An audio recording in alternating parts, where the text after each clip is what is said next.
In this video, I'm showing how to replace the battery in a Dell Latitude 5521 laptop. This battery would only get about 30 minutes of runtime out of a full charge. The laptop is about 3 years old now, and it's still using the original battery. A quick look into the BIOS confirms that the battery health is displayed as fair, so it's near the end of its usable life anyways. So, time to replace it. To begin, you'll need a small Phillips head screwdriver. I use this kit for a lot of electronics repairs. I'll leave a link down below in the description. There are 9 Phillips head screws to loosen. All of the screws that you need to loosen are visible, none of them are hidden underneath of labels or feet, and the screws don't actually come all the way out, they just loosen, which is nice so you don't have to worry about losing them.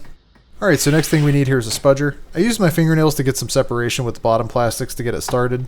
I used the tip of the spudger to pry gently between the bottom plastics and the rest of the laptop. You'll feel the clip snap loose as you go along here. The plastics are thin near this slot on the side, so just be careful when you're prying there, or you'll break it like I did. Once you've popped enough of the clips loose, you should be able to remove the bottom plastics.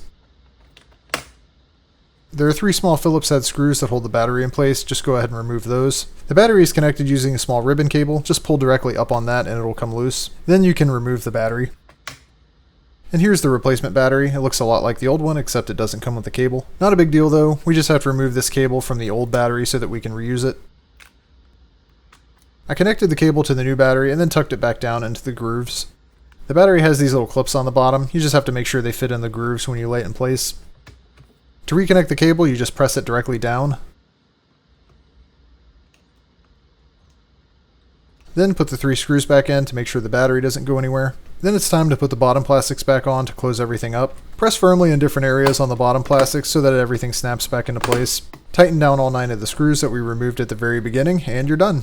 I connected the power cord and turned the laptop on. I tapped F2 to enter the BIOS. Battery health, excellent. Alright, that's it for this video. Hope this was helpful. If you also have a Latitude 5521 with a dying battery, hit like if this helped you out, and thanks for watching.